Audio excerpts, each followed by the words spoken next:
Hello and welcome into the Devil Source Postgame Show. I'm Jacob Brooks alongside Chris Cartman following ASU's heartbreaking 71-70 loss to the Kansas State Wildcats here at DFA.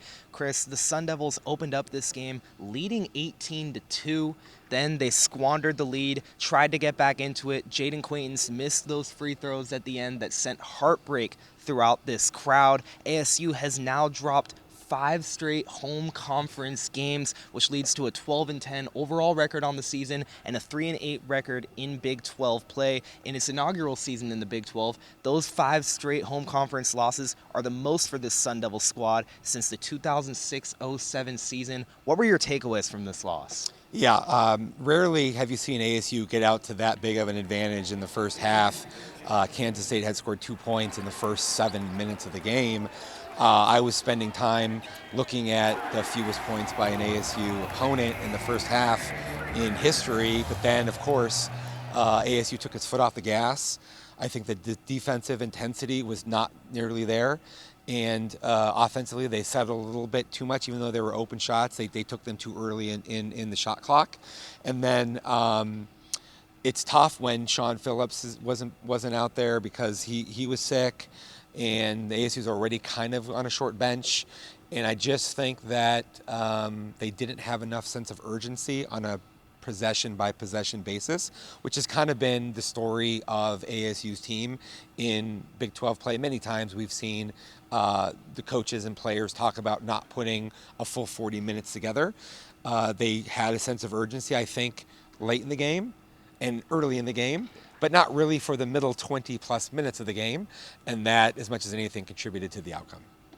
So, Chris, like you touched on, Adam Miller was ejected from this game. He was assessed a flagrant 2 foul for alleged slapping style contact to one of Kansas State's guards happening in front of Kansas State's bench. After he was ejected, it almost felt like a fire was ignited within the ASU squad and their play on the court before ultimately Jaden Quainton's mishap at the line cost them a chance at the win. ASU has had a lot of lineup shuffling recently. We had Adam Miller ejected today, BJ Freeman ejected in the Duel of the Desert against Arizona. Yeah. A lot of different injuries between Josan Sannon, Jaden Quaintance, and then Sean Phillips out tonight. Do you think that the inconsistencies with what players have been available for the full portions of the game has kind of led to what we've seen on the court recently? It's impacted them, there's no doubt. Anytime that you're going to have one or more of your top players not play full games in such a difficult schedule, that's going to have an impact, right? I don't know that there's a lot of factors that have gone into this downturn that ASU's had, losing 7 of 9 games. I think that the composure being lost by Freeman against Arizona, the headbutt, Caleb Love's situation, and then today what happened with Adam Miller, that I asked Hurley after the game if there's been a cumulative impact of the emotional toll that has taken on these players, and he seemed to say that yes, there's frustration that has kind of been mounting. Adam Miller talked to us after the Arizona game about wanting to have a team meeting and try to, get something together with his players and them all being on the same page about how hard they have to compete and what they have to do. But here again in this game, they didn't. They had an opportunity to, I think, maintain a big lead through a lot of the game, if not the entire game. They made a lot of mistakes, and also, yes, when you have the injuries and the hot-headed mistakes that have been made in these last 2 games, those things make for a tougher situation. And Chris, today, the Sun Devils lived and died by the 3-point shot. Today, the Sun Devils attempted their 3rd most 3-pointers in a game in the entirety of the Bobby Hurley era. You'd think with Sean Phillips out, the game plan would kind of be centered around, all right, we got to lean on JQ inside. He's got to be the person that steps up for us. But JQ was relatively quiet in this game. He didn't score his first point until a free throw late in the second half.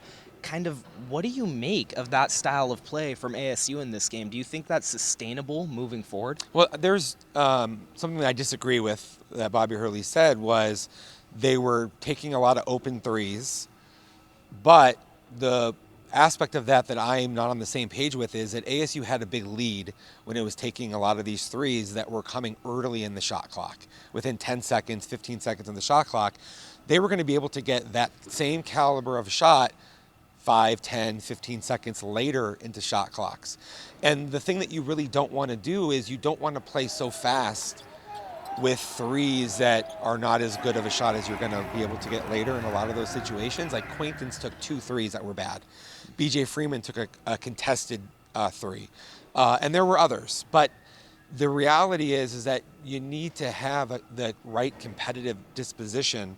And they played poorly on defense for most of that first half after they got that big lead, which set the tone for the style of game not having enough grit in what ASU was doing, and that all of that sort of combined led to the outcome. Now, late in the game, when they made their run to kind of get back into it after Adam Miller had the foul, the flagrant 2, which, as you correctly said, I think slapped some life into his teammates, not just into one of Kansas State's players. They had a sense of urgency at that point, and that is when Jaden Quaintance had that dunk behind us, which was his first field goal, and there was more of a sense of urgency with BJ Freeman and other players trying to work on the interior. They did miss Sean Phillips, but they also missed that determination. There was, I think, 30 minutes or so into the game, ASU only had 4 paint points, and Kansas State had over 20. And that's not a good sign in basketball. Yeah, building off of that, Chris, Jaden Quaintance was quiet until that dunk, like you said. And then as the youngest player in college basketball, we talked with Bobby Hurley and Mason after the game. Missing those free throws can take a lot on a mental toll. Where do you think Quaintance goes from here, and what do you want to see him do differently to try and rebound ASU season? He's a 50% free throw shooter. So when that's your reality, and then overlaying that is the pressure of a moment like that, and you haven't had a good shooting performance, it's a difficult situation. I honestly thought that he was going to miss both of them. I said that, even before, like to myself, I'm like, he's probably not going to make these free throws.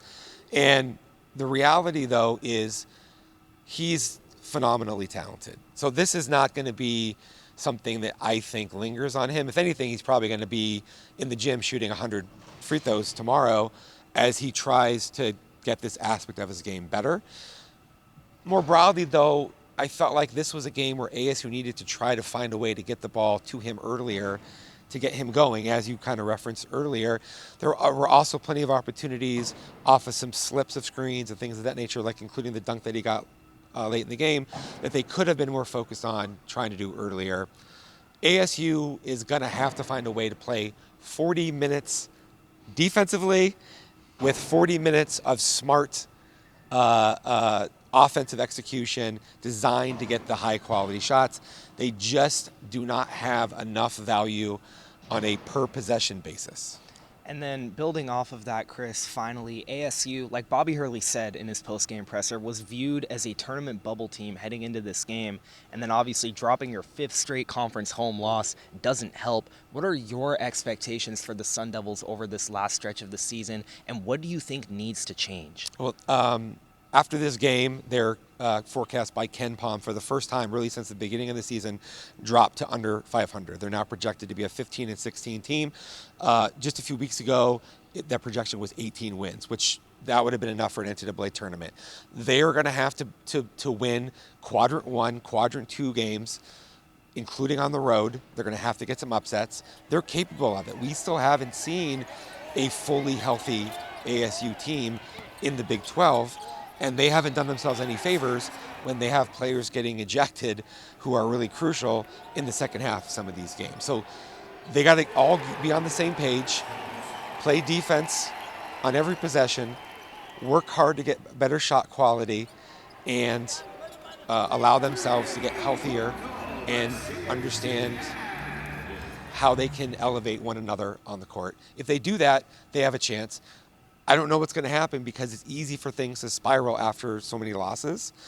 They're going to have to get it figured out in a hurry because they can't afford to have any more of these types of games happen for them to get to where they want in the postseason. And this is a critical time for Bobby Hurley.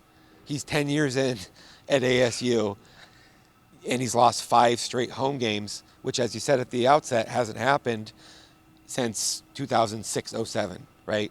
We're 20 years almost since that happened.